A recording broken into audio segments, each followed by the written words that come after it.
Yes boss, motichoor का बड़ा लड्डू रख दिया है। 15 अगस्त के दिन बड़ा तहलका होगा, पूरा शहर चूर चूर हो जाएगा। सीआईडी क्या करेगी? सीआईडी उन्हें बचाने की पूरी कोशिश करेगी, लेकिन सिर्फ कोशिश करेगी। उनको भी शहीदों में शामिल करने का पूरा प्लान कर चुका हूं। नहीं बचेगा, कोई नहीं बचेगा। 15 अगस्त के दिन ये देश खुशियां नहीं, मातम मनाएगा, मातम। ये क्या है? हॉलिडे रिसोर्ट का ब्रोशर। ये किस केस में तहकीकात कर रहे हो? मिशन पत्नी खुश।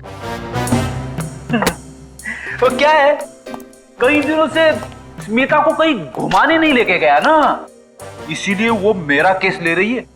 ओहो, छुट्टियों पे जाना चाहते हो फ्रेडी? सिर्फ एक दिन के लिए सर। कल 15 अगस्त है, सोचा उसे कहीं घुमा लाऊं। नहीं फ्रेडी, कल 15 अगस्त जरूर है, लेकिन तुम्हें छुट्टी नहीं मिल सकती। लेकिन फ्रेडी, जब हमारे देशवासी खुशियां मनाते हैं तो हमें और भी चौकन्ना रहना चाहिए, क्योंकि हमारे देश की सुरक्षा ही हमारी जिम्मेदारी है। Yes sir. सर ये ज्योत्सना है और उनकी बेटी सोनिया आपसे मिलना चाहते हैं।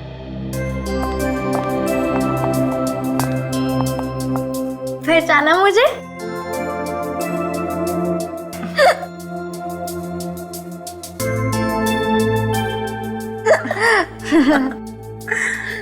पांच साल पहले आपने तो मेरी जान बचाई थी। जी हाँ सर, उस वक्त सिर्फ ये 10 साल की थी। अच्छा, कौन से केस में बेटा? School picnic kidnapping case. Oh, अच्छा अच्छा अच्छा अच्छा। अरे तुम तब कितनी बड़ी हो गई हो, हैं? कौन सी क्लास में पढ़ती हो बेटा? सर ये 10वीं में पढ़ रही है। अच्छा, वेरी गुड। तो बताओ कैसे आना हुआ? सर हमारे स्कूल में ना कल इंडिपेंडेंस डे का फंक्शन है, तो आप जरूर आना प्लीज। अच्छा,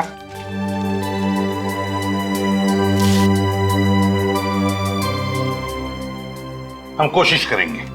सर कोशिश नहीं, जरूर आना, चाहे 10 मिनट के लिए सही, प्लीज। ठीक है। अच्छा सर, अब हम चलते हैं। जी, bye bye bye. Bye. Thank you. मैं कमिंग सर? हाँ सर, रोनित नाम है मेरा।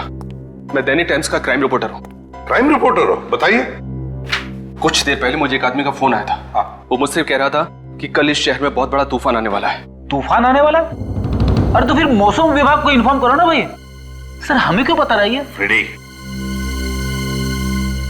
सर वो उस तूफान की बात नहीं कर रहा था। दरअसल वो कल इस शहर में होने वाली तबाही की तरफ इशारा कर रहा था। आतंकवादी हमला? उसका नंबर आया होगा ना तुम्हारे मोबाइल पर? जी हाँ, 00991319 528। काम करो, इस नंबर का पूरा कॉल रिकॉर्ड चेक करो। सर। हाँ। एक बात और सर, वो क्या? मैंने उसके साथ जो भी बातचीत की वो सब मैंने अपने इस मोबाइल पे रिकॉर्ड किया है। एक्सीलेंट रजत।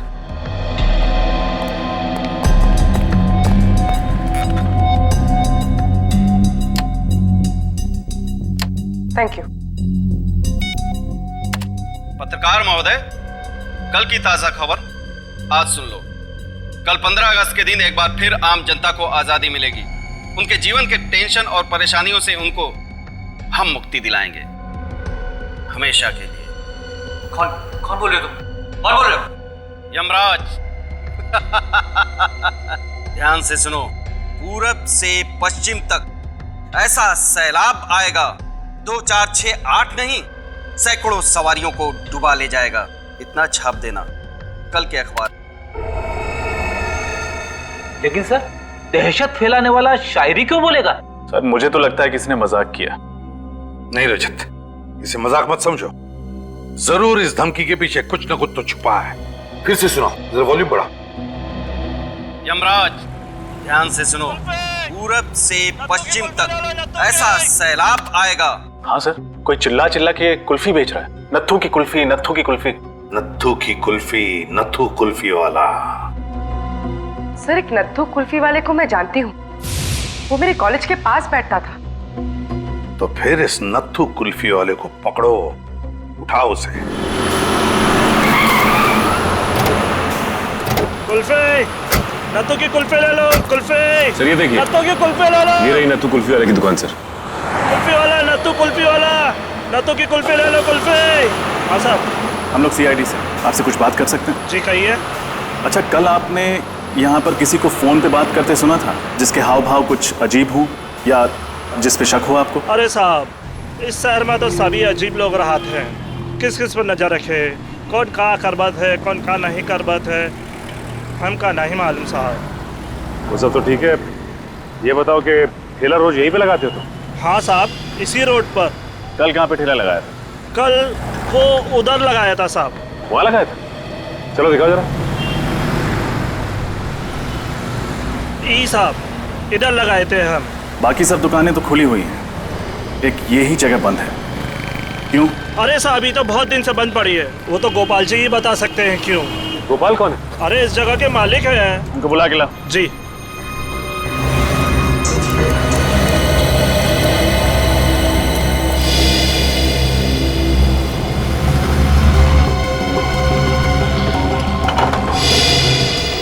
ताला तो पहले से ही खुला हुआ है सर।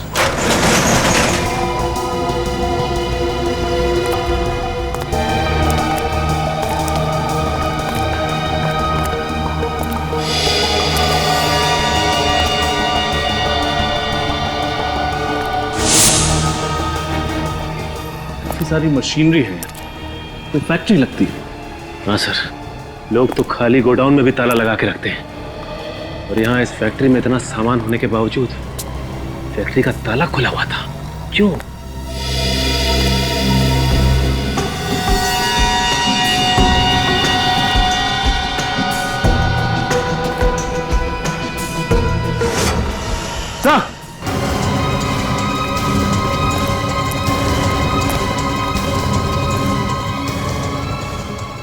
माय गॉड, मर चुका है सर। सीने पे गोली मारी है किसी ने, ताजा है घाव, अभी भी गोली लगी है।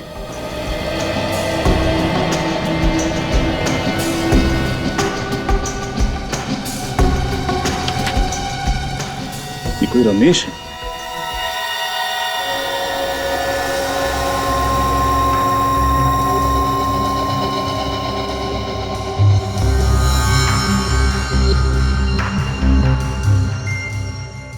तारिका, जरा से चेक करो क्या है ये। सर,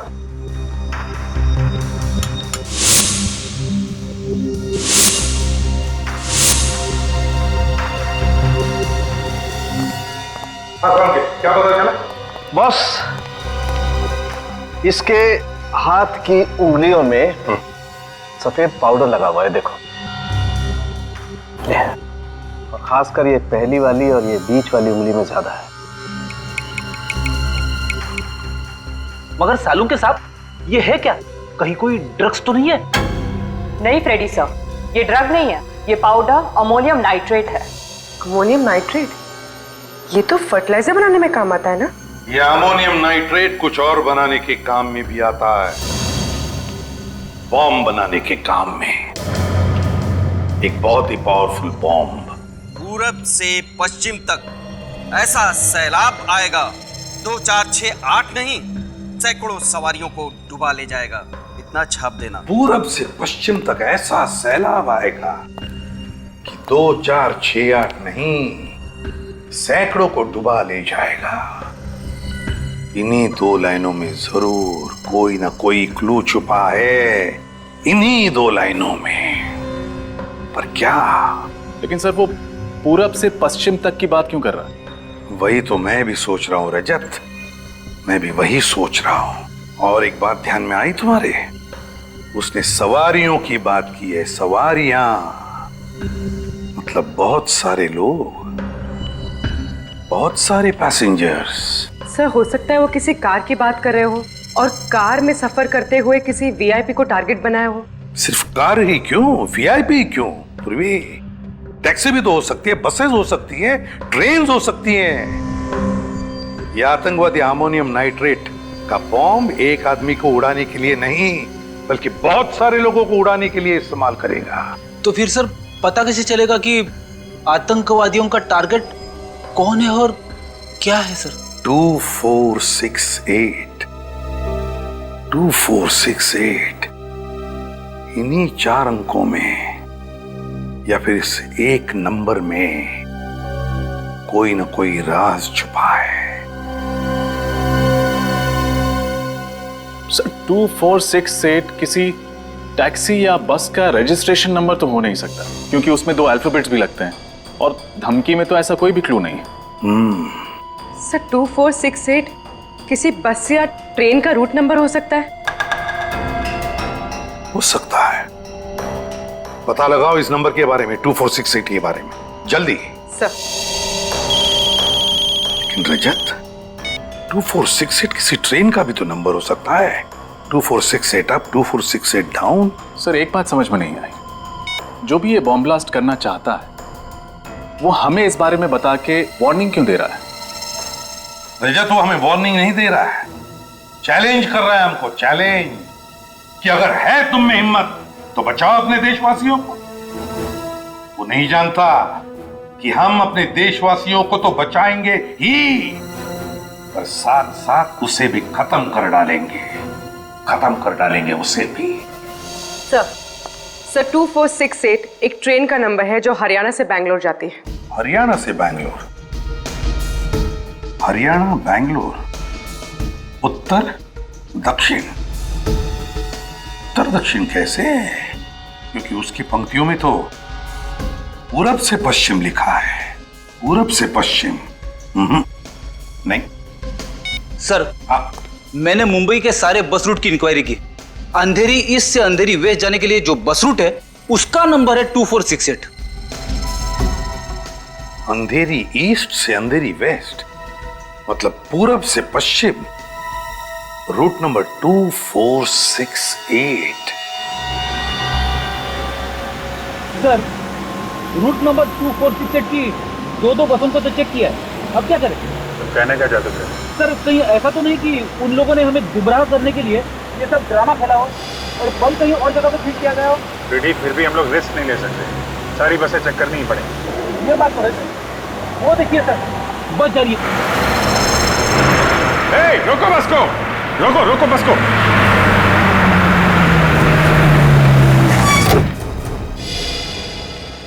एक्सक्यूज मी, आप सभी लोग जरा बस से बाहर चले जाइए। क्यों, क्या हुआ? हम लोग नीचे क्यों उतरे? देखिए हम लोग सीआईडी से हैं, इमरजेंसी है, प्लीज निकलिए और अपना अपना सामान लेके निकलिएगा।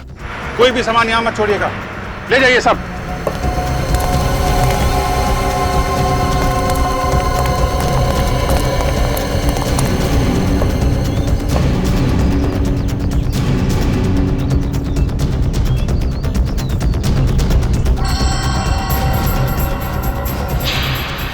सर आप रेडी? सर नीचे छाता रखा है।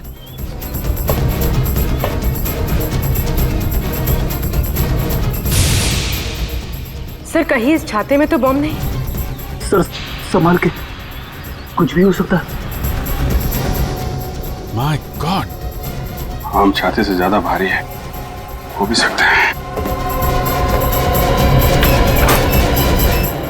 सर अंदर टाइमर लगा है सर, 90 सेकंड बाकी है। 1.5 मिनट वायर है इसमें, फ्लैट देना। सही है। ये टाइमर पे रेड वायर है, रेड वायर।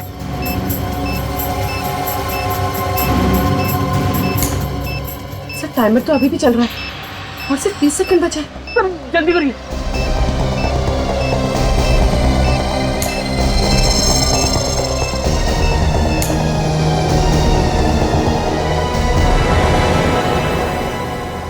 सर टाइमर बंद हो गया।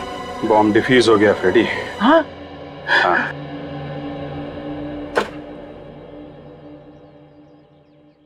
जब हमें ये बॉम्ब मिला था तो ब्लास्ट होने में सिर्फ 1.5 मिनट बाकी थे। इसका मतलब जिस आदमी ने इसे रखा है वो बस में होगा नहीं, कहीं पीछे ही उतर गया होगा। सर इतना छोटा और लो इंटेंसिटी का बॉम्ब कोई बस में क्यों लगाएगा जिससे जान माल का ज्यादा नुकसान ना हो? दहशत फैलाना चाहता है वो सचिन, ताकि लोग इसी में उलझे रहें और वो कहीं बड़ा ब्लास्ट कर सके। सर उस आदमी का मेरे पास अभी अभी दोबारा कॉल आया था। क्या कहा उसने? उसने सिर्फ एक संदेश दिया है और उस संदेश को दैनिक टाइम्स के कल के एडिशन में छापने के लिए कहा है, वरना क्या? वरना वो इस शहर में बॉम्ब ब्लास्ट कर देगा, तबाही मचा देगा और इस तबाही में हजारों मासूम लोगों की मौत हो जाएगी सर। लेकिन एग्जैक्टली वो छापना क्या चाहता है? ये लीजिए सर, उसने जो कुछ भी फोन पे बोला मैंने इसमें सब नोट कर लिया है। कोई भी 15 अगस्त को घर से बाहर नहीं निकलेगा। जो भी निकलेगा अपनी मौत का जिम्मेदार वो खुद होगा। सारे स्वतंत्रता दिवस के समारोह रद्द किए जाएं। अगर इस चेतावनी को नजरअंदाज किया गया तो सारा शहर पछताएगा। लहरों से डरकर नौका पार नहीं होती, हिम्मत करने वालों की हार नहीं होती। इस बार किस नंबर से फोन किया था उसने? वही नंबर सर, पहले वाला। वही नंबर? मतलब नंबर डिस्ट्रॉय नहीं किया? पूर्वी, उस नंबर के बारे में कुछ पता चला? जी सर वो नंबर जिस नाम पर रजिस्टर किया गया था वो जाली है और एड्रेस भी। और उस जगह का पता चला जहां से ये आदमी फोन कर रहा है? हाँ सर उस फोन के मूवमेंट को हमने ट्रैक किया है और पता चला है कि उसने ज्यादातर कॉल्स शाम 4 से 5 बजे के बीच किए और उसने सारे कॉल्स वीरा देसाई रोड के पास से ही किए। वीरा देसाई रोड? पूर्वी, इस फोन को ट्रैक करो, पता करो वीरा देसाई रोड पे ये कहां से फोन कर रहा है। सर लहरों से डरकर नौका पार नहीं होती, हिम्मत करने वालों की हार नहीं होती। सर एक मिनट, ये लाइन मैंने कहीं सुनी हुई है। कहां सुनी?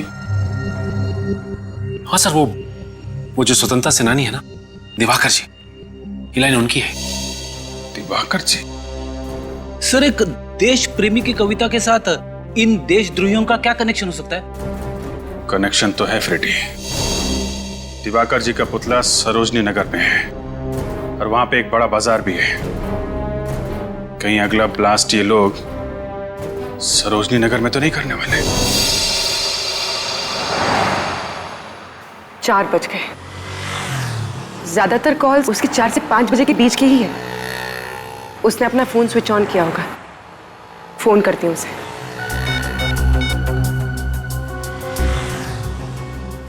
हेलो हाँ जी मैं प्लाज्मा बैंक से अनुराधा बोल रही हूँ। सर आप हमारी बैंक का ऑफर सुन लीजिए। देखिए सर, ये क्रेडिट कार्ड आपको बिल्कुल फ्री में मिलेगा और आपकी क्रेडिट लिमिट है। कोई क्रेडिट कार्ड नहीं चाहिए। हेलो, काट दिया? इसका नंबर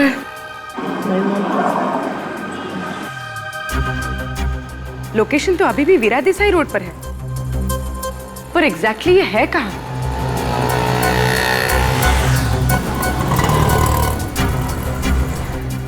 पीछे से कांच की क्रॉकरी की आवाज आ रही थी और म्यूजिक भी चल रहा था। ये कोई रेस्टोरेंट ही होगा। रेस्टोरेंट्स,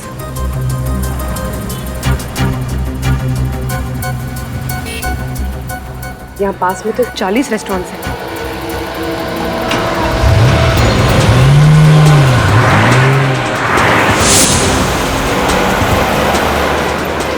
सर ये मार्केट हफ्ते में एक दिन बंद रहता है और आज बंद वाला दिन है, तो सर उन लोगों ने बंद वाले दिन को क्यों चुना है ब्लास्ट करने के लिए? कहीं पे निगाहें, कहीं पे निशाना, मतलब बमवानी है। मुझे लगता है कि हमें गुमराह किया जा रहा है। कविता ने तो कहा था कि सरोजिनी नगर, द्वारका जी पुतले के पास सरोजिनी नगर। सरोजनी नगर? लेकिन तुम उसी एरिया के आसपास रहते हो ना? हाँ सर। तो फिर सरोजनी रोड के आसपास ऐसी कौन सी जगह है जहाँ पे लोगों की भीड़ भाड़ होती है? हाँ सर, वहाँ पे एक ऑफिस कॉम्प्लेक्स है बहुत बड़ा, LSG कमर्शियल हब। मुझे नहीं लगता कि बॉम्ब इस कॉम्प्लेक्स में रखा होगा। हाँ, वहाँ पे तो बहुत टाइट सिक्योरिटी रहती है। ऐसी कौन सी जगह है जहाँ पे ये बॉम्ब रखा है इसने?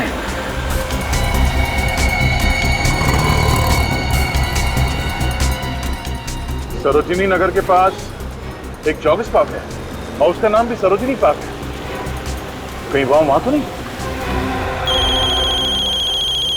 हेलो, नहीं सर, अभी पता नहीं चला।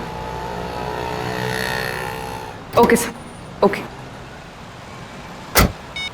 दूसरे नंबर से ट्राई करती हूँ।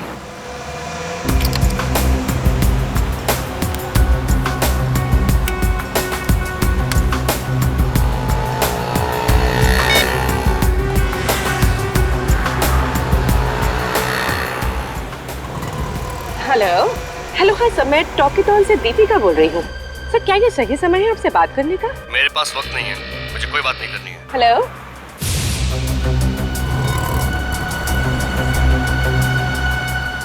ये कोई रेस्टोरेंट में तो है और इस बार ग्राइंडर की आवाज आ रही थी। कॉफी मशीन की आवाज।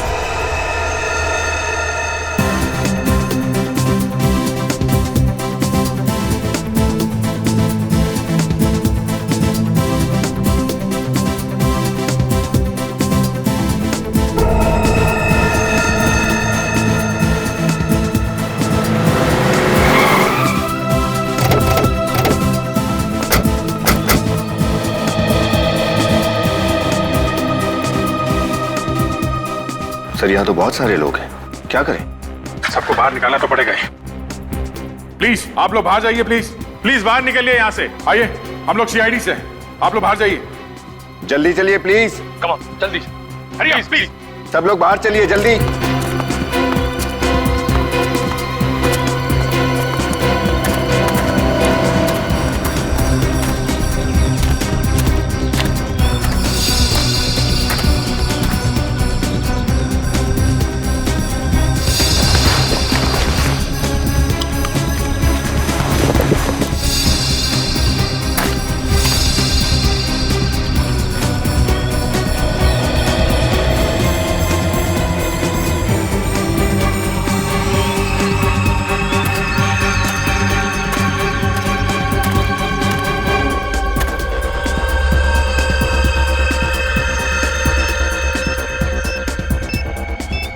My God.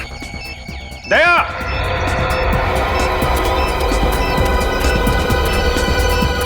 हाँ विजय।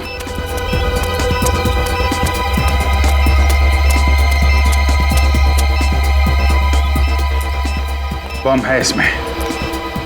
एक मिनट।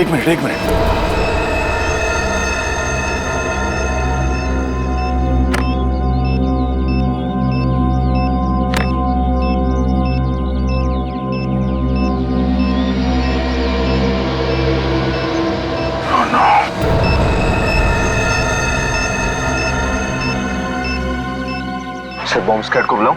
सिर्फ 58 सेकंड है हमारे पास, हमें कुछ करना पड़ेगा। बॉम्ब लो इंटेंसिटी का लगता था। हाँ अभिजीत, अगर बॉम्ब फटा तो कम से कम 6-8 लोग तो मरेंगे। 1 2 3 4, ये 4 वायर है। सर, सिर्फ 37 सेकंड बचे हैं सर। क्या करें? ये बाहर का है, इसको काट देते हैं। ये वाला काटना।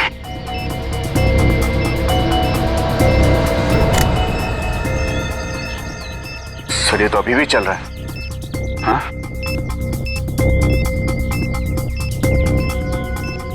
येलो, रेड एंड ब्लू, तीन वायर है। इसे ट्राई करें? ये नहीं दया, ये टाइमर से जुड़ा हुआ है। Yellow.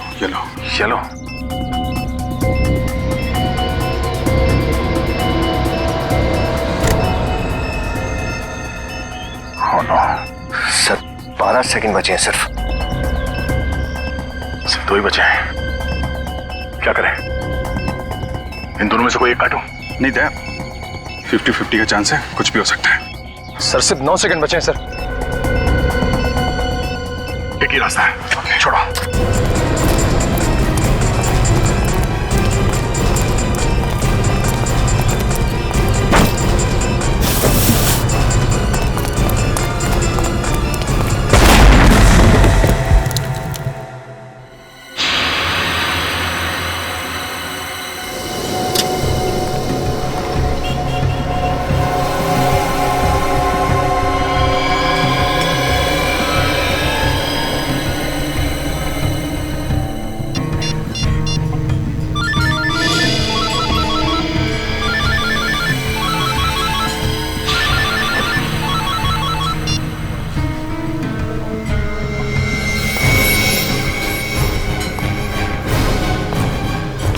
You are under arrest. तुम?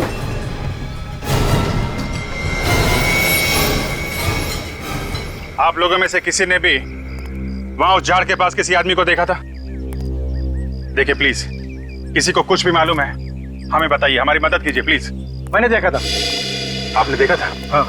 किसे देखा था? ये लड़का कुछ देर पहले झाड़ के पास खड़ा था। तो ये अंकल, आपका कहने का मतलब है कि वो बम मैंने वहां पे रखा था? सर मेरा यकीन कीजिए, मैंने वो बम वहां पे नहीं रखा। वैसे तुम्हें देखकर लगता नहीं है कि तुम यहाँ पर जॉगिंग करने के लिए आए थे। क्या करने आए थे? सर मैं अपनी गर्लफ्रेंड की फोटो ले रहा हूँ। वो फोटो देख सकता हूँ? अगर कुछ पर्सनल नहीं है तो थैंक यू।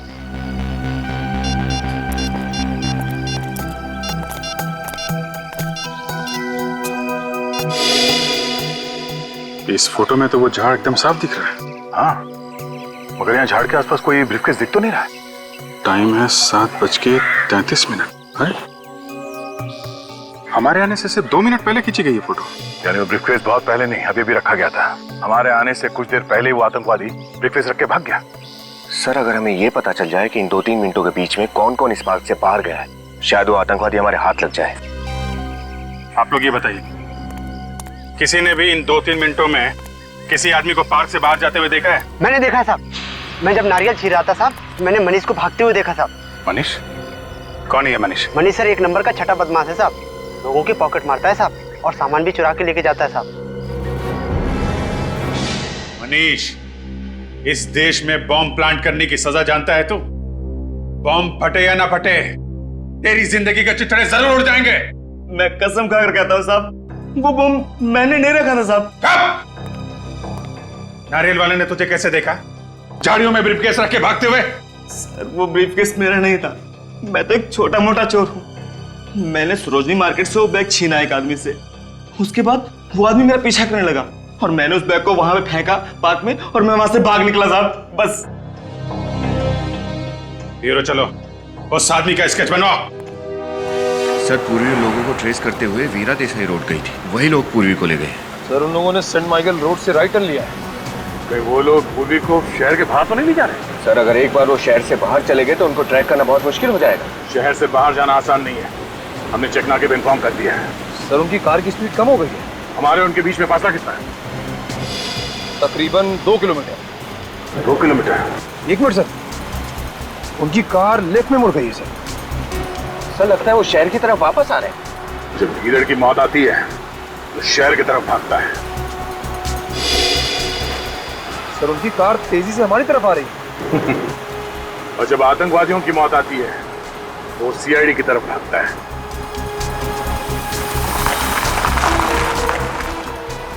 सर उनकी कार मेन रोड पे रुक गई है। यहाँ से कितनी दूर है? सर आधा किलोमीटर। आधा किलोमीटर?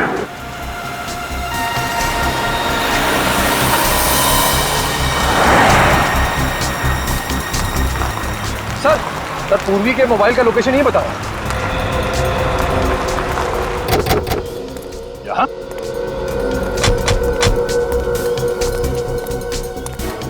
मगर ना पूर्वी है यहाँ पे, ना आतंकवादी, ना ही कोई गाड़ी। सर सिग्नल तो आ रहा है सर। सिग्नल आ रहा है? हाँ सर, ये देखिए। विनीत सर फोन लगाओ पूर्वी को।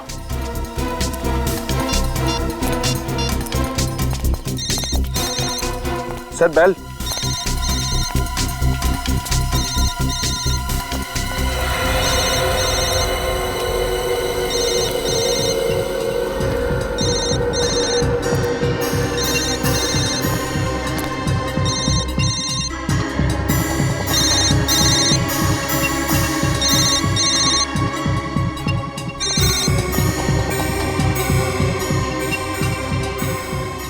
पूर्वी का मोबाइल, इसका मतलब है उन लोगों को पता चल गया था कि हम लोग इस मोबाइल के जरिए उनका पीछा कर रहे हैं, इसलिए पूर्वी के हाथ से मोबाइल छीन के फेंक दिया।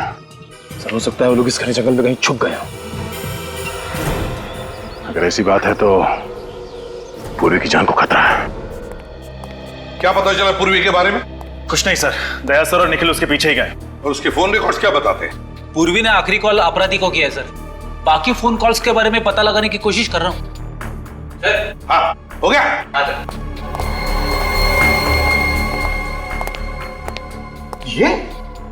रोनित? हाँ रोनित, दैनिक टाइम्स का क्राइम रिपोर्टर रोनित। यही आदमी था, इसी के हाथ में ब्रीफकेस था। हाँ सर, इसी के हाथ में था सर। इसका मतलब है ये रोनित हमें गुमराह कर रहा था, लो इंटेंसिटी बॉम्ब्स के बारे में इंफॉर्मेशन देता रहा और जानलेवा बॉम्ब कहीं और ही प्लांट कर दिया है। सर, हाँ ये देखिए सर, पूर्वी के मोबाइल में आखिरी नाम मारवे लिखा है। मारवे? कितने बजे? 6 बजे सर। 6 बजे? और दया ने पूर्वी के लोकेशन के बारे में कितने बजे फोन किया था? करीब 6 बजे सर। इसका मतलब पूर्वी ने जानबूझ के ये नाम अपने मोबाइल में लिखा। हाँ, पूर्वी ने जानबूझकर ये नाम अपने मोबाइल में लिखा और फिर जानबूझकर वो मोबाइल भी वहीं पर गिरा दिया, उसी जगह पर जहां उसे छुपाया गया है। मारवे, मारवे। पूर्वी ने अपना काम तो होशियारी से किया, अब हमारी बारी है।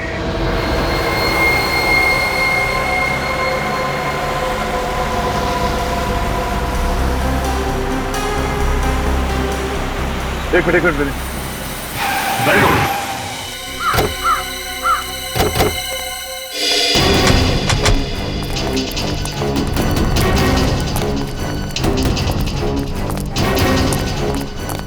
रोनित की कार यहां पर?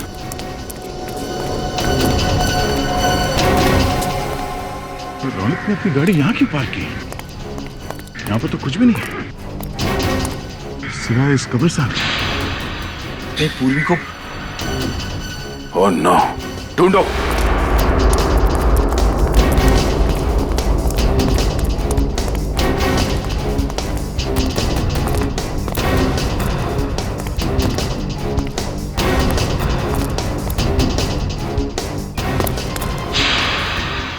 सर,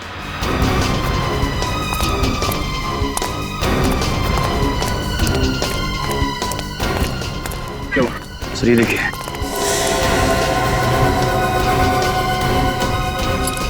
पूर्वी की घड़ी। पूर्वी की घड़ी? निकल, गाड़ी में से फाड़ो, निकल जल्दी। सर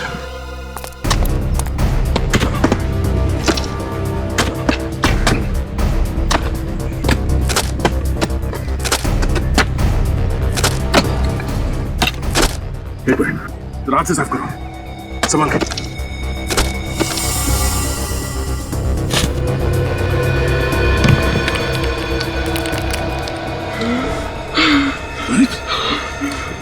जिंदा है, निकालो उसे।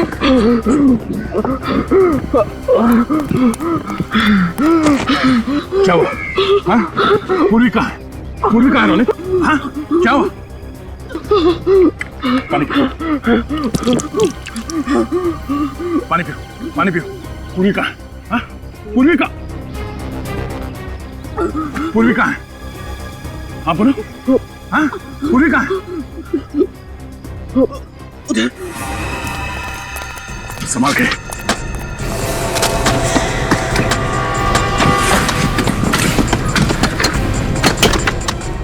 आराम से। एक मिनट, एक मिनट। साफ करो, साफ करो। खोलो से। पूरी, पूरी। ये चलो, पूरी हाथ। तुम ठीक हो? हाँ? पूर्वी, निकल, पानी लेके आओ। पूर्वी, सर। पूर्वी, तुम ठीक हो? निकल, हॉस्पिटल ले जाओ उसे। कौन है? किसने किया ये सब? कौन है सबके पीछे? लाखिया। लाखिया? वो इंटरनेशनल क्रिमिनल? जी हाँ सर, उसने मेरी बीवी को किडनैप करके रखा सर। उसने मुझे धमकी दिया, उसी ने मुझसे सब कुछ करवाया सर। कहाँ मिलेगा लाखिया? कहाँ है वो? मैं कुछ नहीं जानता इस बारे में। मैं केवल इतना जानता हूँ कि उसने निर्मल भवन में एक बॉम्ब प्लांट किया सर।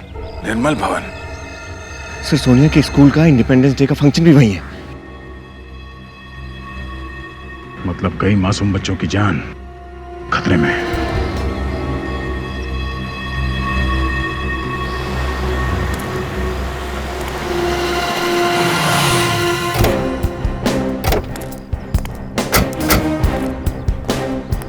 ये निर्मल भवन है, पर यहाँ तो कोई भी नजर नहीं आ रहा है। यहाँ भी बम क्यों लगाएगा? लेकिन सर रोहित ने तो दया सर को निर्मल भवन के बारे में ही बताया। चलो देखते हैं।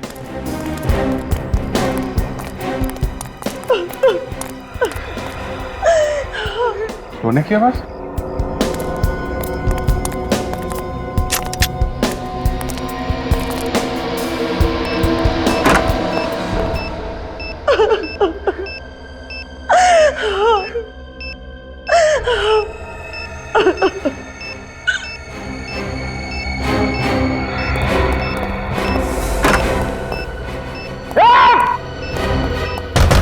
दरवाजा खोलो।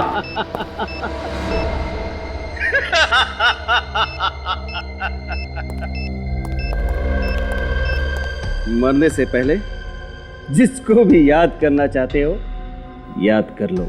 लाखिया, वाह, पहचान लिया? क्या याददाश्त है तुम्हारी। तुम्हारे जैसे देशद्रोही को कैसे भूल सकता हूं मैं। अभिजीत, इस बार तुमने मुझे नहीं, मैंने तुम्हें कैद किया है। और लखिया की कैद से सिर्फ मौत ही आजाद कर पाएगी तुम्हें।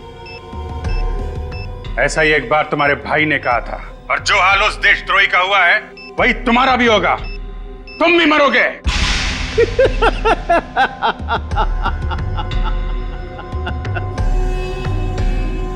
फिलहाल तो तुम अपनी जान बचाने की कोशिश करो। 10 मिनट से भी कम वक्त है तुम्हारे पास, और ये डेटोनेटर है मेरे पास। अब तुम क्या करोगे? उसकी चिंता तुम मत करो। तुम चिंता करो फांसी के फंदे की। सीआईडी से कभी जीत नहीं सकते तुम। अभिजीत, कभी जीत तुम्हारी हुई थी, अभी जीत मेरी होगी, सिर्फ मेरी।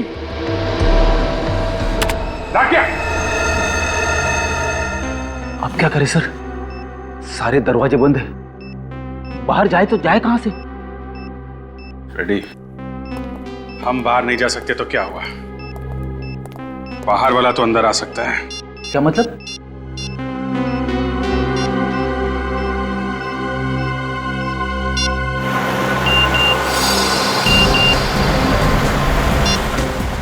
सर, अभिजीत सर का एमएमएस आया है सर।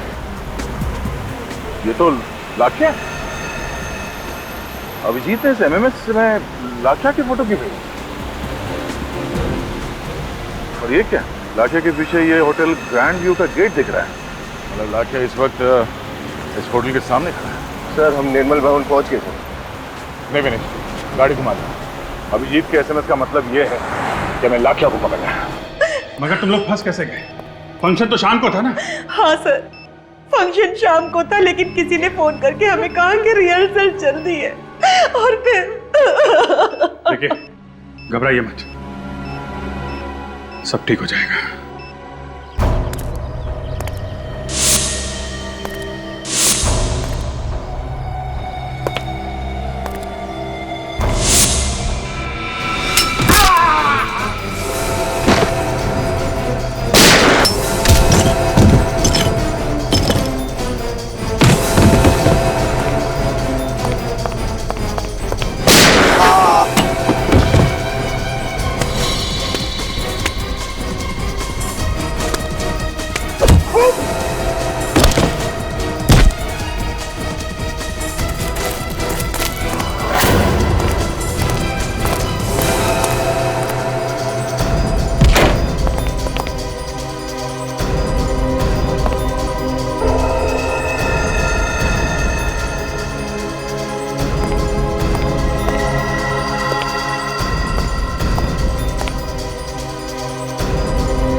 विनीत,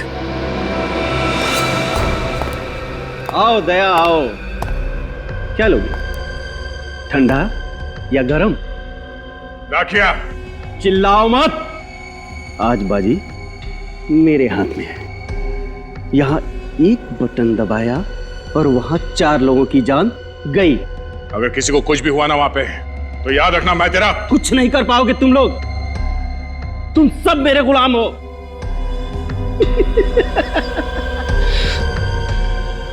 अब गन नीचे और हाथ ऊपर। रखते हो कि दबाऊं?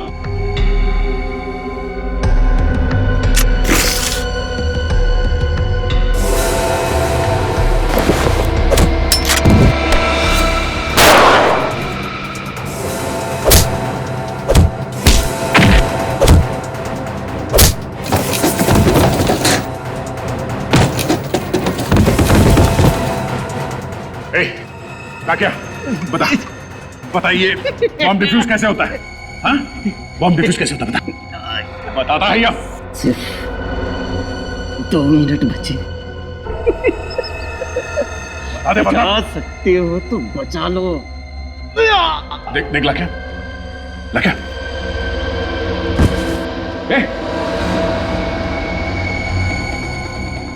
बेहोश हो गया। अब क्या करें सर? एक मिनट।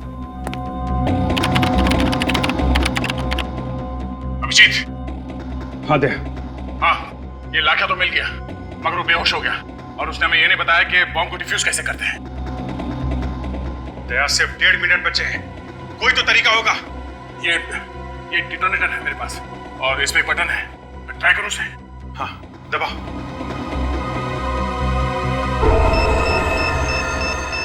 सर, बॉम्ब तो डिफ्यूज नहीं हुआ है। कुछ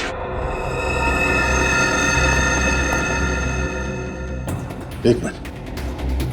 अभिजीत, ये बॉम्ब बनाने का डायग्राम है यहाँ पे। डायग्राम? देखना मेन सर्किट के पास कौन सा तार है, किस कलर का तार है, जल्दी देखो।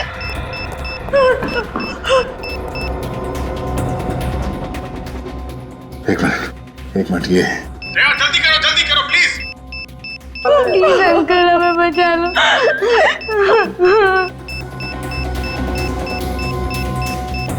लाल।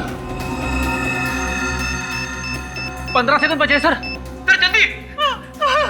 सर 15 सेकंड बस। कौन सा कलर है दया? येलो। अंदर की सर्किट से कनेक्टेड है येलो वायर। ये पीला वाला वायर काट दो अभिजीत, पीला वाला। दया, आर यू श्योर? एक बच्ची और उसकी मां की जिंदगी का सवाल है दया। हाँ, पीला काटो।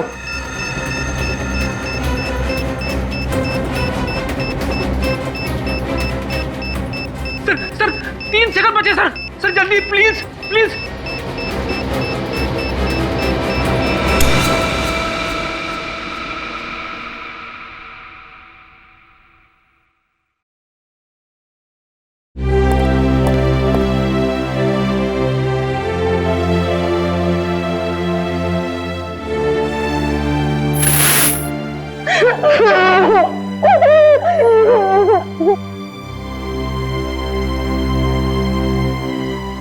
थैंक यू सर, आपने हमारी 2 बार जान बचाई। Thank you.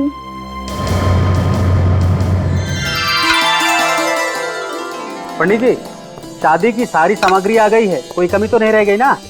सर्वोत्तम, उत्तम व्यवस्था। तो पंडित जी, शादी की विधि शुरू करने में और कितना टाइम है? हो गया है मुहूर्त, वर वधू को बुलाइए।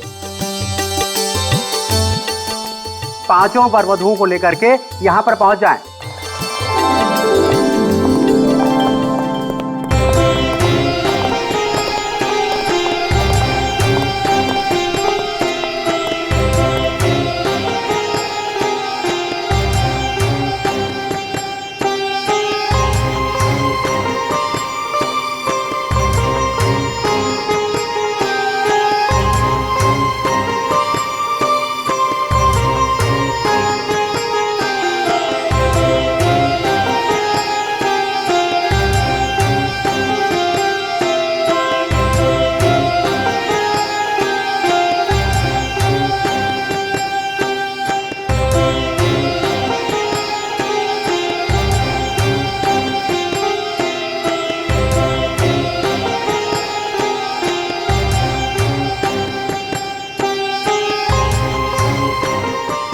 वर वधू एक दूसरे को माला पहनावे। वागरथायुधं प्रक्तो वागर।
बेटा?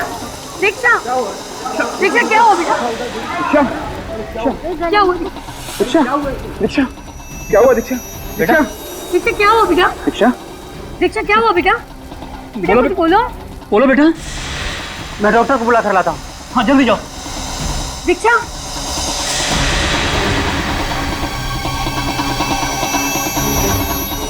गले में गले में गले में गले में क्या? बेटा बेटा बोलो ना। दीक्षा कुछ बोलो ना बेटा। डॉक्टर बस 5 मिनट पे आ रहा है। दीक्षा कुछ बोलो बेटा। अरे अरे कोई पानी ला जल्दी से।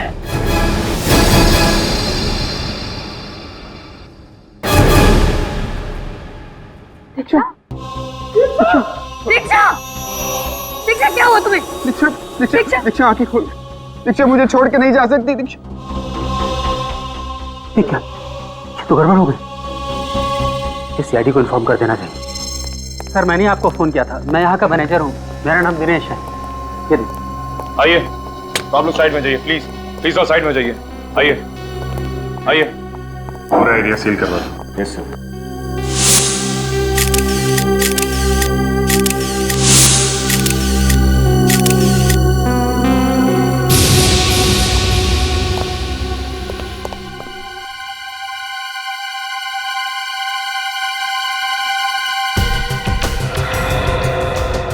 चेहरा तो बिल्कुल सूज गया है। लाल हो गया सर, ऐसा लग रहा है किसी जहरीली चीज ने काटा हो इसे।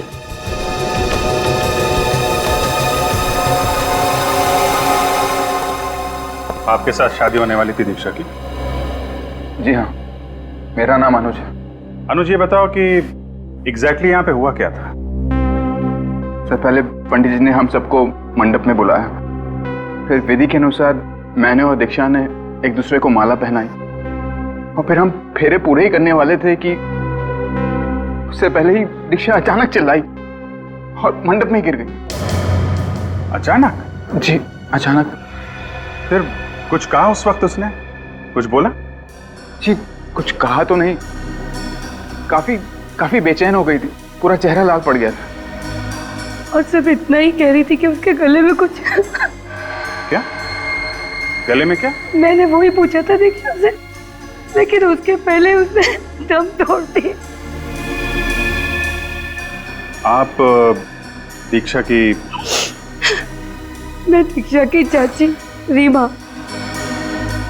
और ये मेरे पति है सूरज। और दीक्षा के माँ बाप? वो इस दुनिया में नहीं रहे, हम दोनों ही उसके लिए सब कुछ थे। सर एक लड़की हंसी खुशी आती है शादी के मंडप में फेर लेने के लिए, अचानक कुछ होता है और 2 मिनट में इसकी मौत हो जाती है। रेडी, लाश को फोरेंसिक लैब भेज दो। देखिए हम समझते हैं कि आप लोगों पे क्या बीत रही है, पर तहकीकात करनी तो जरूरी है। कोई बात नहीं ऑफिसर। कि आप लोग दीक्षा के बारे में जितनी ज्यादा जानकारी देंगे, हमें इस केस में उतनी मदद मिलेगी। दीक्षा एक बहुत ही हंसमुख लड़की थी, हर लड़की की तरह वो भी बहुत खुश थी कि उसकी शादी होने वाली है। बस शादी के वक्त अपने माँ बाप को याद करके थोड़ा भावुक हो गई थी वो। आपने कहा कि फेरे लेते वक्त दीक्षा को कुछ हुआ, वो अचानक चिल्लाई और मंडप में गिर गई। जी, और अपना गला पकड़ रही थी, मानो उससे बहुत दर्द हो रहा हो। अच्छा, दीक्षा को कोई बीमारी थी क्या? I mean blood pressure, diabetes वगैरह? नहीं ऑफिसर, उसे ऐसी कोई बीमारी नहीं थी। ऐसा हुआ क्या होगा इस दीक्षा के साथ? शादी के मंडप में उसे दम तोड़ना पड़ा।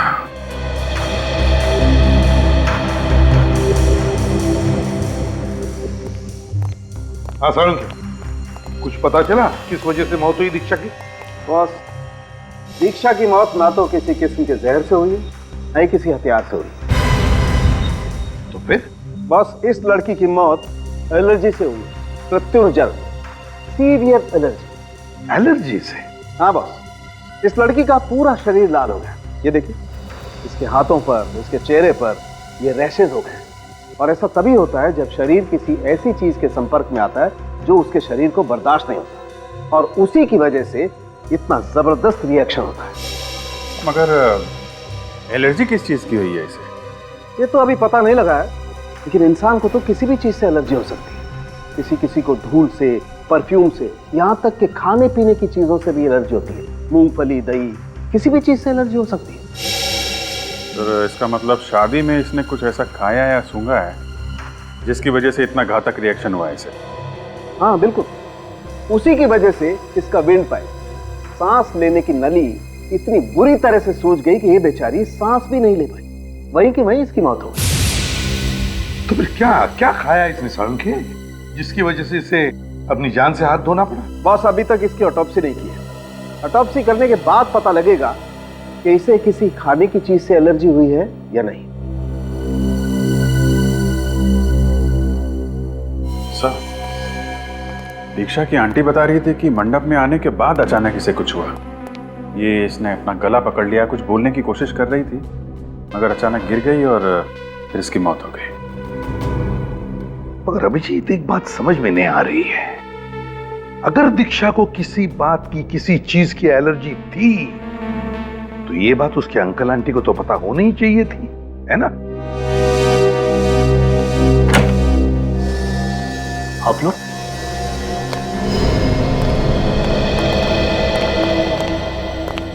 दीक्षा की मौत की वजह का कुछ पता चला?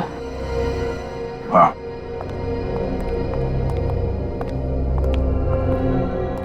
क्या पता चला? क्या हुआ तो मेरी बच्ची को? एलर्जी। एलर्जी? कैसी एलर्जी? क्या दीक्षा को किसी चीज से एलर्जी थी? किसी चीज से उसे उत्तेजना होती हो जिससे जलन या परेशानी होती थी उसे?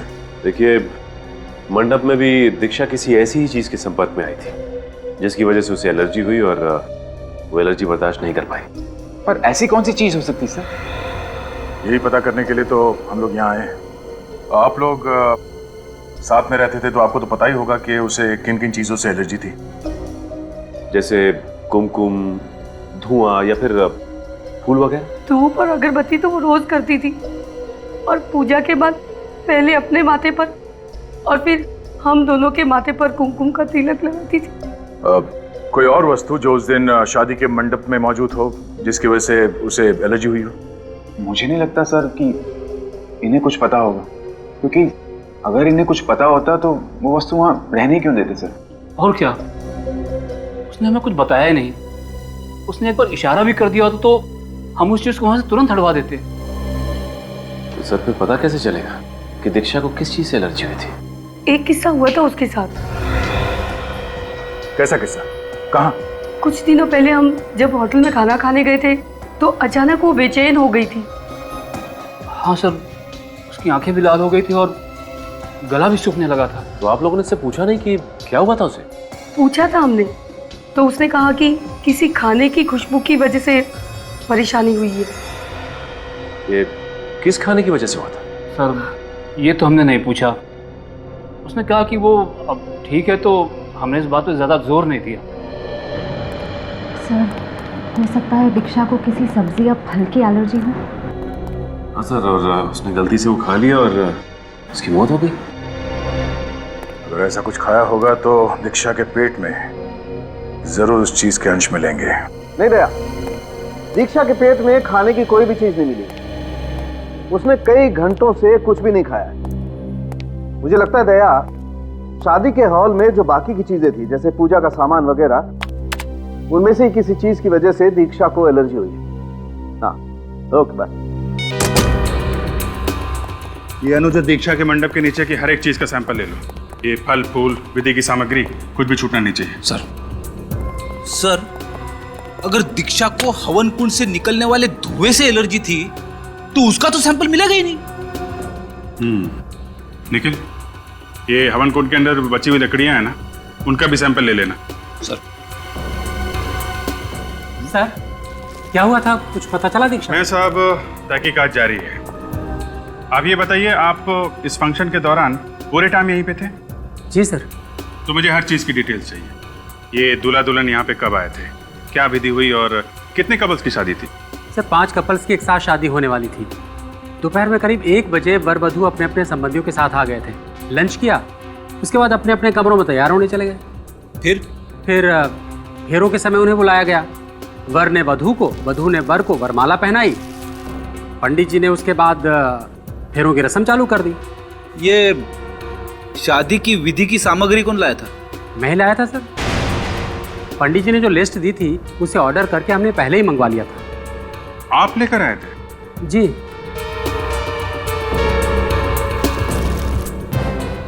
मिस्टर दिनेश, मैं आपको एक बात बता दूं। दीक्षा ने इस मंडप के नीचे किसी चीज को हाथ लगाया जो उसके लिए घातक साबित हुआ। फिलहाल तो हम यहाँ के सारे सैंपल्स लिए जा रहे हैं, लेकिन जरूरत पड़ी तो आपको भी ब्यूरो में आना पड़ेगा।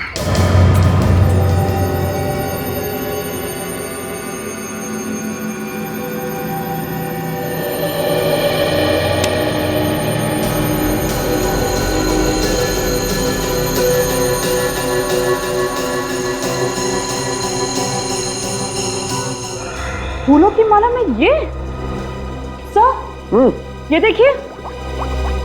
क्या हुआ? देखिए, मशरूम्स। मशरूम? दीक्षा की वरमाला में मशरूम? ओह, तारिका, इसका मतलब इस दीक्षा को मशरूम से एलर्जी थी। क्या हुआ सारंगी, तेरा चेहरा ऐसा मुरझाया हुआ क्यों है? मशरूम की वजह से। मशरूम की वजह से? हाँ, और बॉस, इन्हीं मशरूम की वजह से दीक्षा की मौत हुई। क्या? मशरूम से मौत? बड़ी अजीब बात है।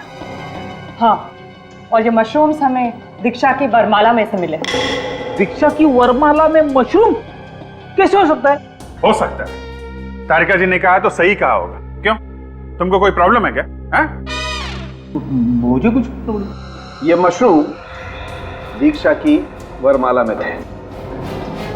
दीक्षा ने वरमाला पहनी, उसे मशरूम की गंध आई, उसे एलर्जी हुई और इस एलर्जी की वजह से उसकी मौत हो गई।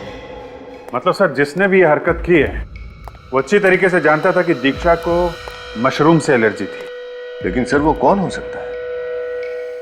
वो कौन हो सकता है? ये दीक्षा के घर वाले या फिर वो फूल वाला जिसने ये वरमाला बनाई, वो बताएंगे।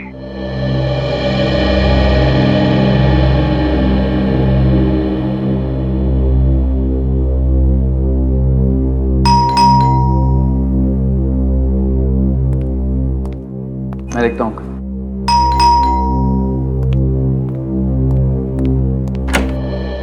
आइए।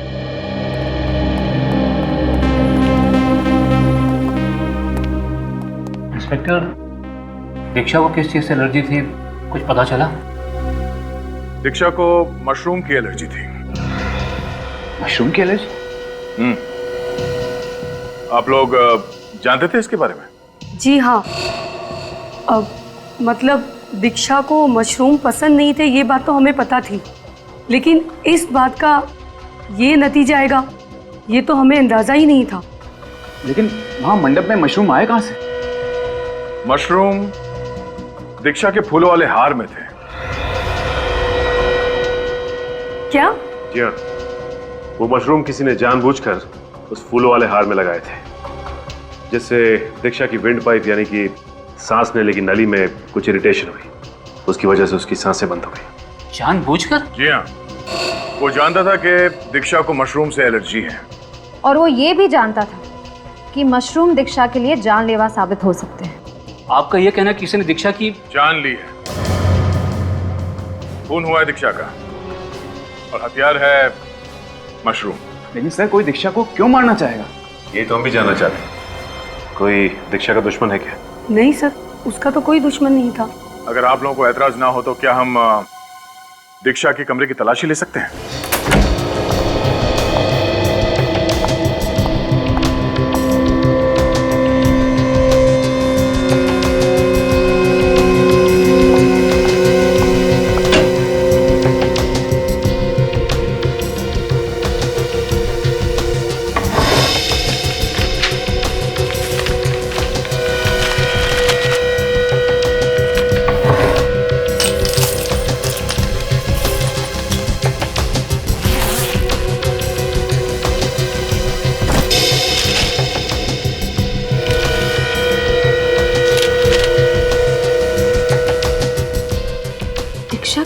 आदमी कौन है?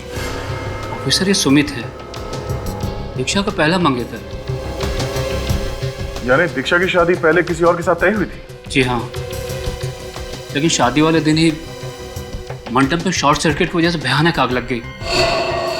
उसमें कई लोग मारे गए। मरने वालों में सुमित भी था? जी हाँ। अच्छा, जब आग लगी उस वक्त दीक्षा और आप लोग कहाँ थे? बताइए, आप सब लोग उस वक्त कहाँ थे? हम लोग मंडप छोड़कर वापस आ गए थे। मंडप छोड़ के वापस आ गए थे? लेकिन क्या वजह थी? शादी वाले दिन दीक्षा को पता चल गया कि सुमित गैर कानूनी धंधे करता था। इस बात को लेकर दोनों में बहुत बहस हुई। दीक्षा ने उससे अपनी शादी तोड़ दी और हम लोग वापस आ गए। और आग उसके बाद लगी? जी हाँ। सुमित का स्वभाव अच्छा नहीं था। गुस्सा करना, लड़ाई झगड़ा करना, गाली गलौज करना, ये सब उसकी आदत थी। सर, जिस पे शक किया जा सकता था वो सुमित तो पहले ही मर चुका है। सर, अब हम कैसे पता लगाएंगे कि दीक्षा के हार में मशरूम्स किसने लगाए थे? कि मशरूम किसने लगाया है वो तो हार बनाने वाला ही बताएगा।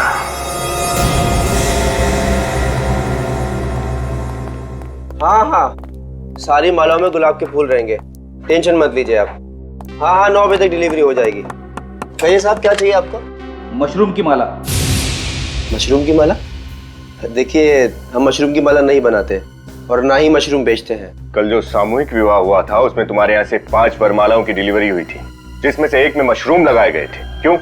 हाँ, डिलीवरी जरूर मेरे यहाँ से हुई थी, लेकिन हमने कोई मशरूम नहीं पिरोया था उसके अंदर। उस माला में लगी हुई मशरूम की वजह से एक लड़की को एलर्जी हुई और उसकी मौत हो गई। क्या? मौत हो गई? सर, मैं सच कह रहा हूँ सर, हमने ऐसी कोई माला नहीं बनाई है जिसमें मशरूम हो। सर देख, सच सच बता दे, उस माला में मशरूम आया कहाँ से? सर, मुझे नहीं पता कहाँ से आया। उन मालाओं को मैंने अपने हाथों से बनाया था और उन टोकरियों को मैंने इन पेपर से पैक किया था, इन गोल्डन कलर के पेपर से। सर, मेरा यकीन कीजिए सर। अगर मालाओं में मशरूम इसने नहीं मिला है तो फिर किसने मिला है? दिनेश जी, शादी की वरमाला की टोकरियां आपने अभी भी संभाल कर रखी हैं? जी सर, संभाल के रखिए, अभी तक नहीं पकवाई। बुलाइए जरा, हमें चेक करनी हो।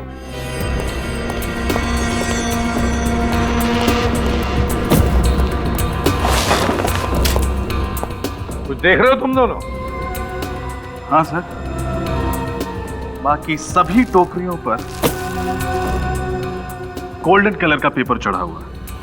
सिर्फ ये एक टोकरी है जिस पर सिल्वर कलर का पेपर है। ये नंबर्स, इनका क्या मतलब है? मैडम, हमने कपल्स को कुछ नंबर दिए थे, तो वही नंबर्स हमने टोकरी पर डाल दिए।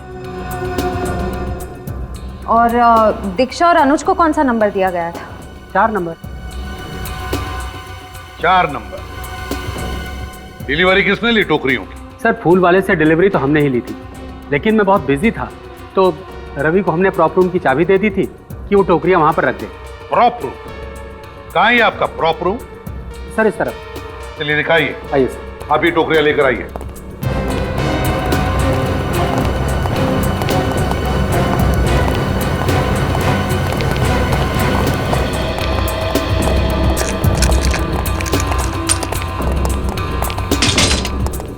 आइए।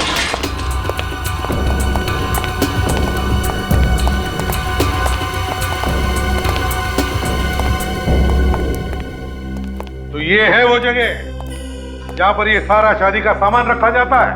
हैं? टोकरियां यहीं पर रखी थी? जी सर, ये यहाँ इस टेबल पे। अच्छा, टोकरियां यहां पर रखी थी। ठीक है रजत, श्रेया, काम करो। इस जगह का कोना कोना छानो और देखो कुछ मिलता है क्या।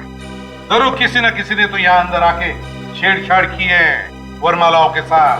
सर, लेकिन सर, इस कमरे में स्टाफ के अलावा और किसी को आने की परमिशन नहीं है, फिर बाहर वाला ऐसे कैसे आ सकता है? तो फिर आप में से किसी ने किया होगा ये, समझा? आप में से। सर, आप मुझ पर शक कर रहे हैं? जी, आप पर भी और आप पर भी। जब तक हमारी तहकीकात पूरी नहीं होती हम किसी को नहीं छोड़ते, किसी को भी नहीं।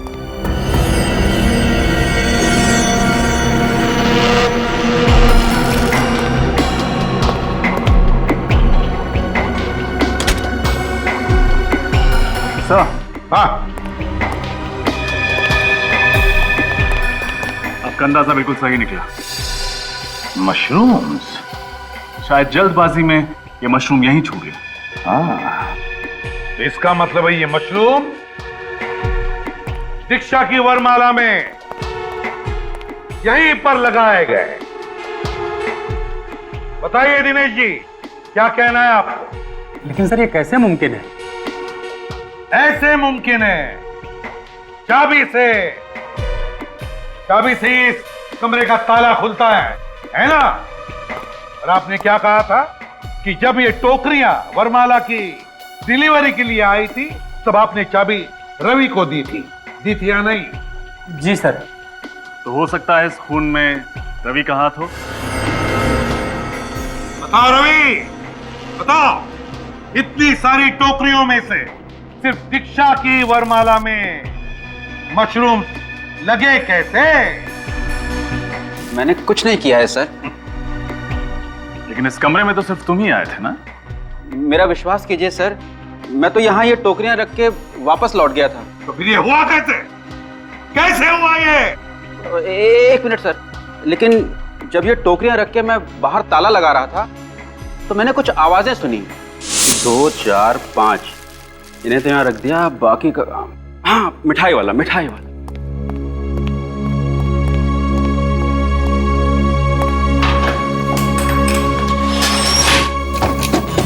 क्या आवाज?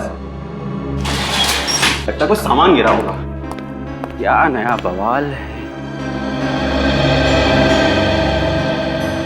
यहाँ तो सब ठीक है, बाहर से आई होगी।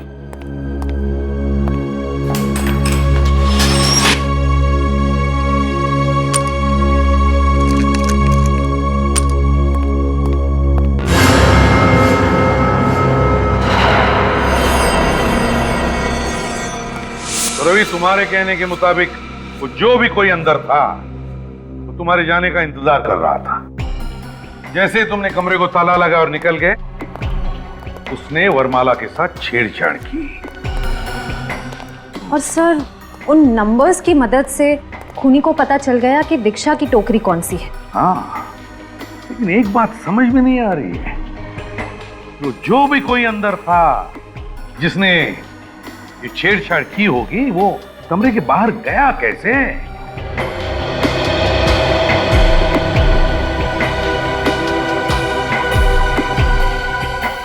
वो क्या है?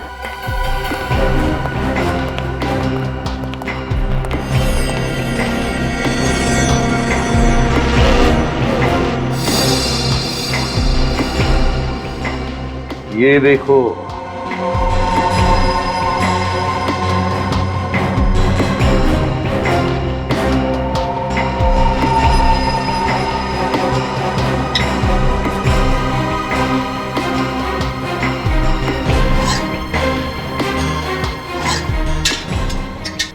जो भी कोई है यहीं से भागा, यहीं से। और ये सारे कांच वापस लगाने के बाद बाहर से ये लास्ट वाली कांच हड़बड़ाहट में टूट गई। बाहर चलकर देखते हैं।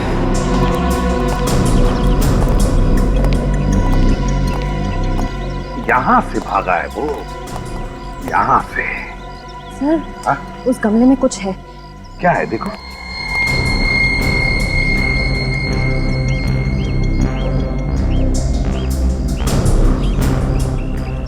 Sir,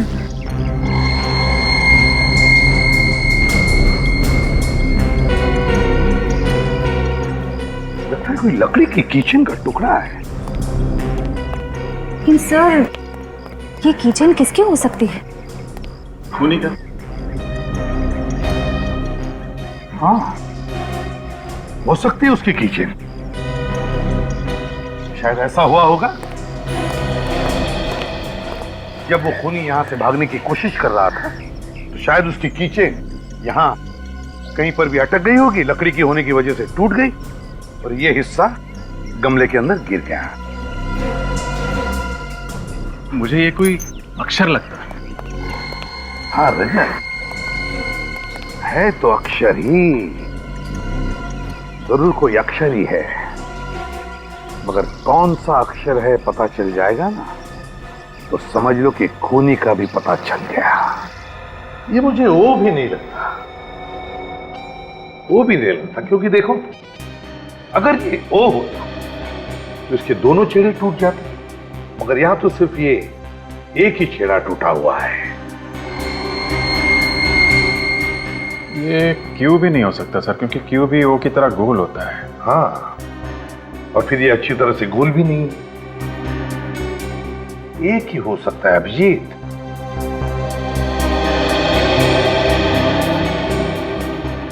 S. Yes sir. हाँ? ये एस ही होगा सर। अभिजीत, अगर ये एस अक्षर है तो हो सकता है खूनी का नाम इस एस अक्षर से शुरू होता है। सर इससे तो दीक्षा के अंकल का भी नाम है, सूरज। सूरज? सूरज? वैसे सर एस अक्षर से एक और आदमी है जो इस केस से जुड़ा हुआ है। कौन? सुमित। हाँ? सुमित? लेकिन सर सुमित तो मर चुका है। लेकिन विनीत, हम ये कैसे मान लें कि सुमित मर चुका है? हाँ? दीक्षा की पहली शादी के फंक्शन में जो आग लगी थी उसमें सुमित जल के मर गया था सर, कोई भी नहीं बचा था।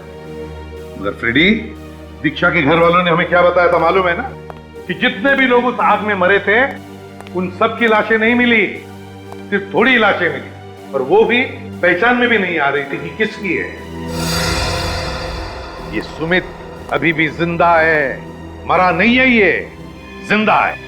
सर इस सुमित को पकड़ना होगा। इसकी एक फोटो है हमारे पास, उसका चेहरा साफ नहीं दिख रहा उसमें। तो फिर अभिजीत पता लगाओ ये सुमित रहता कहां था, करता क्या था। उसके ऑफिस में जाओ, उसके दोस्तों से मिलो, कहीं ना कहीं तो उसने अपना चेहरा छोड़ा ही होगा।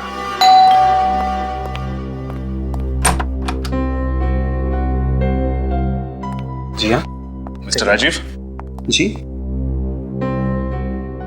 हमें आपके दोस्त और कॉलीग मिस्टर सुमित के बारे में जानकारी चाहिए। सुमित? उसकी तो कुछ समय पहले। जी हाँ वही। हमें आपके ऑफिस गुड फाइनेंस से पता चला है कि एक आप ही हैं जिसके साथ सुमित की बनती थी, और वो सिर्फ आपकी बात कभी कभी मान लिया करते थे। जी हाँ, बात यह है कि सुमित बहुत गर्म दिमाग का था, पर उसमें पेशेंस तो बिल्कुल नहीं थी। छोटी छोटी बात को लेकर चिढ़ जाया करता था, और इसी कारण उसका ऑफिस में आए दिन किसी ना किसी से झगड़ा होता था। आप दोनों इतने करीब थे तो उनकी कोई फोटो तो होगी ना आपके पास? सॉरी मैम, फोटो तो कोई नहीं है। कुछ तो होगा। अब ऑफिस के किसी पार्टी की फोटोज, किसी दोस्त के बर्थडे पार्टी की वीडियो रिकॉर्डिंग, कुछ भी जिससे पता चल सके कि सुमित दिखता कैसा था। आशीष की शादी। ये आशीष कौन है? आशीष हमारा कॉमन फ्रेंड है, उसकी शादी में हम सब लोग गए थे, सुमित भी वहां आया था। आशीष के पास उसकी रिकॉर्डिंग है। आशीष का पता बताइए। सर ये आशीष की शादी की सीडी मिल गई है सर, इसे देखकर पता चल जाएगा कि सुमित दिखता कैसा है। चलो चलाकर देखते हैं।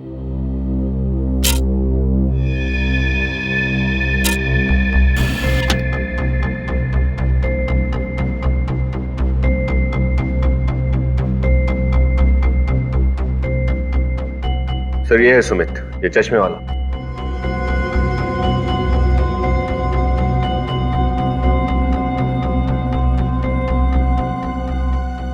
बार बार चश्मा ऊपर कर रहा है सर, आपने देखा? इसको चश्मा ऐसे ऊपर करने की आदत है लगता है। हाँ, यूं। सर ये रहे सुमित के बैंक अकाउंट की डिटेल्स। सुमित ने 20 जनवरी को अपने अकाउंट से सारे पैसे निकाल लिए थे। क्या कहा? सुमित ने 20 जनवरी को अपने अकाउंट से सारे पैसे निकाले? लेकिन अभिजीत, दीक्षा के घर वालों ने तो हमें कहा था कि 16 तारीख को शादी के मंडप में आग लगी थी, 16 तारीख को, जिसमें सब लोग मर चुके थे, यहां तक कि सुमित भी जल चुका था। तो फिर 20 तारीख को सुमित ने ये पैसे निकाले कैसे? मैंने कहा ना, ये जिंदा है, सुमित जिंदा है, और उसने दीक्षा से बदला भी लिया है। Hello, CID bureau. हाँ सूरज जी, क्या? एक मिनट, क्या नाम लिया? आप चिंता मत कीजिए, हम लोग पहुंच रहे हैं। सर, कुछ गुंडों ने सूरज पे हमला किया है और ये अनुज को किडनैप भी कर लिया है। ये गुंडे काला नगर की बात कर रहे थे सर। अभिजीत, दया को सूरज के घर पहुंचने के लिए हम लोग काला नगर चलते हैं।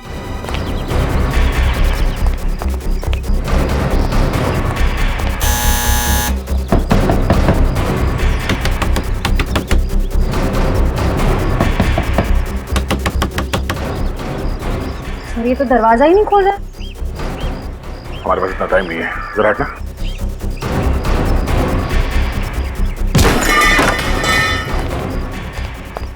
ये क्या? ये कमरा तो पूरा तहस नहस हो गया। हाँ, जरूर कुछ हुआ है।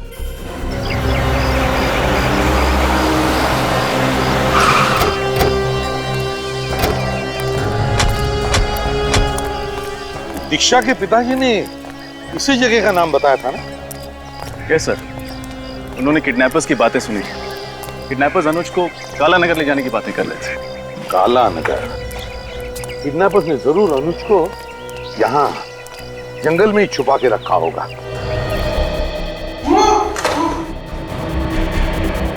यहाँ से आवाज आ रही।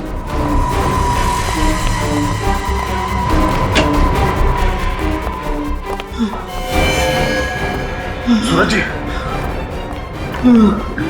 बोल लो। श्रेया, चल इस एम्बुलेंस को फोन करो। सर, किसने मारी गोलियां? इन्हें तो कई गोलियां लगी। कैसे वो? कौन थे वो लोग? Sir, sir. और आपकी बीवी कहाँ है? सर। हाँ, बोलिए। ढका हुआ चेहरा ढका हुआ था। अनुज को कैसे ढूंढेंगे? जरा अनुज को फोन लगा के देखो। पहले दीक्षा, फिर उसके अंकल, और अभी अनुज। कहीं अनुज उसका अगला शिकार तो नहीं हो जाए? सर। हाँ, पर उसका फोन नॉट रीचेबल आ रहा है। क्या? अनुज का फोन नॉट रीचेबल आ रहा है? हाँ सर। तुम्हारे फोन में नेटवर्क तो है? ऐसे हो सकता है, अगर अनुज को जंगल में छुपा के रखा है तो उसका फोन तो ऑन होना चाहिए था। हाँ? क्या दिखाना चाह रहे हो? क्या है वहां पे?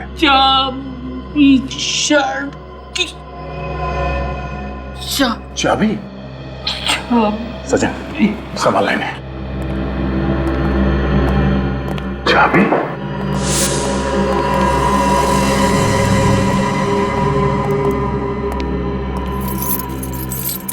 ओह, ये टूटी हुई कीचेन। इस प्रॉब्लम के बाद जो हमें टूटा हुआ अल्फाबेट मिला था, शायद वो किसी कीचेन का हिस्सा है। इस टूटे हुए अल्फाबेट एस का, और एस का मतलब सुमित? हाँ, सुमित। और इस सुमित ने अनुज को किडनैप किया है। और सूरज जी अनुज को बचाने की कोशिश कर रहे थे और सुमित ने इन पर गोली चला दी। सुमित, ये सुमित जहां कहीं भी है, उसे खोद के निकालना पड़ेगा। चीखने की आवाज? हाँ, उधर से आ।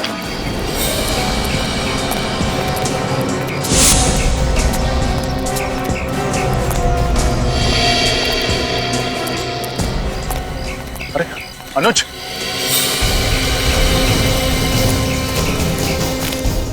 अनुज, मुझे बचा लो प्लीज। छोड़ो उसे।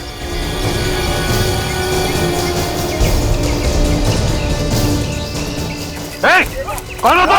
पकड़ो जाओ।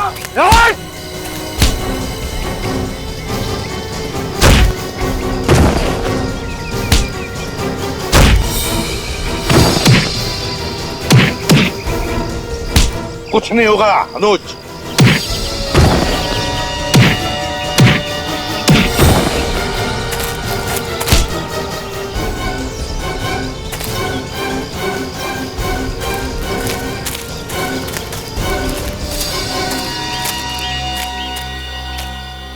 लगता है अक्ल से बहुत दुश्मनी है तुम्हारी, इसीलिए सीआईडी वालों से पंगा ले रहे थे। हाँ?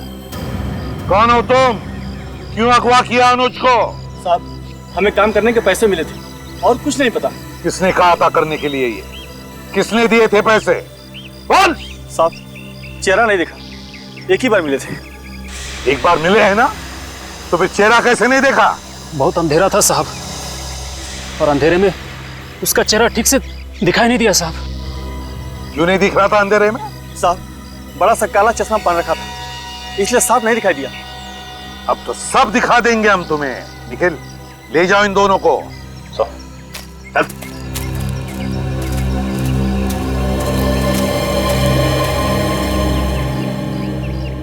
हाँ अनुज। अच्छा हुआ सर, अब टाइम पे आ गए, नहीं तो इन दोनों ने तो मुझे मार ही दिया होता। कुछ नहीं होगा तुम्हें अनुज, अब हम लोग आ गए ना, कुछ नहीं होगा। ये बताओ कैसे हुआ ये सब, कब हुआ?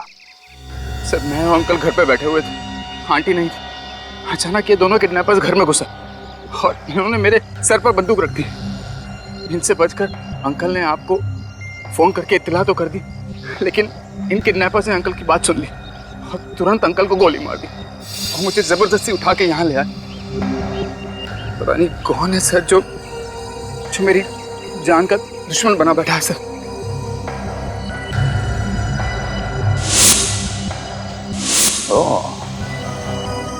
वो जो भी कोई है अनुज, यहीं पर है आसपास, सब सुन रहा है, सब देख रहा है, वो जानता है। लेकिन सर मैंने तो सुमित को कोई भी तकलीफ नहीं दी, और अब तो दीक्षा की भी मौत हो चुकी है, तो मेरे पीछे क्यों पड़ा हुआ है सर? अब क्या होगा सर, कहीं उसने मुझ पर वापस हमला कर दिया सर तो? अब तुम पर कोई हमला नहीं करेगा अनुज, हमला तो हम करेंगे। वैसे तुम चश्मा तो नहीं पहनते हो, है ना? तो फिर ये चश्मा कहाँ है? चश्मा तुम्हारा अनुज?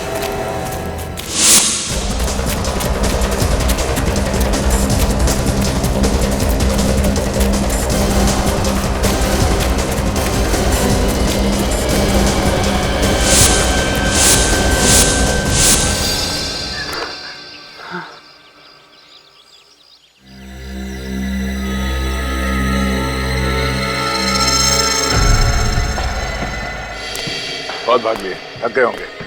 पानी वानी पियोगे मिस्टर अनुज, या सुमित कहूं? मेरे रास्ते से हटा मुंडा। धमकी देने से पहले इतना तो सोच ले कि तेरे पास हथियार है भी या नहीं।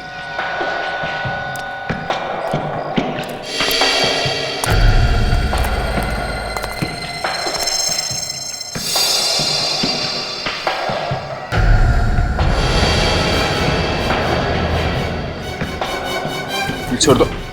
छोड़ दे? बहुत दौड़ा है मिस्टर अनुज, मगर सीआईडी को बेवकूफ बनाना आसान नहीं है मिस्टर सुमित। हाँ, दीक्षा से बदला लेना चाहता था मैं, क्योंकि उसने शादी वाले दिन हमारे मंडप में मुझसे शादी तोड़ के मेरा और मेरी फैमिली का अपमान किया था। दीक्षा तुमसे शादी नहीं करना चाहती थी, तो क्या तुम उस पर जबरदस्ती करते? हाँ? लेकिन यही बात वो मुझे शादी से पहले भी बता सकती थी ना, उसने शादी वाले दिन मुझे क्यों बताया? क्योंकि उसी दिन उसे तुम्हारे गैर कानूनी करतूतों के बारे में पता चला था। क्या करती वो बेचारी? हाँ? बेचारी नहीं थी, बेचारे तो थे मेरे माँ बाप, मेरे भाई बहन, जो उस मंडप में लगी आग में जलकर मर गए।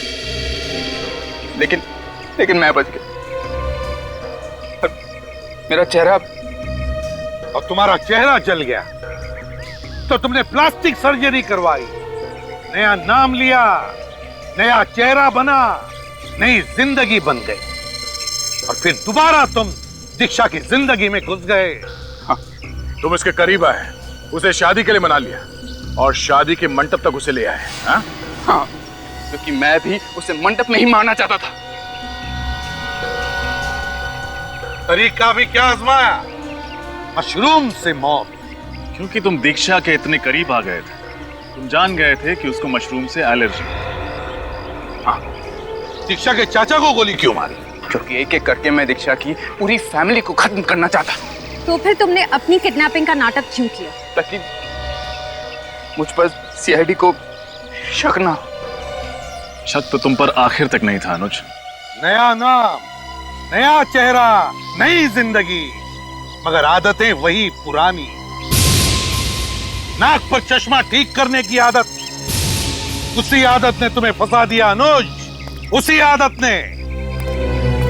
भगवान ने तुम्हें आग से बचाकर एक नई जिंदगी दी थी, मगर बदले की आग में तुमने वो भी गंवा दी। बेचारी दीक्षा को मार डाला। तुम्हें तो फांसी होकर ही रहेगी। इस तरह के और भी एपिसोड देखने के लिए हमारे चैनल को सब्सक्राइब करें और बेल आइकन दबाना ना भूलें।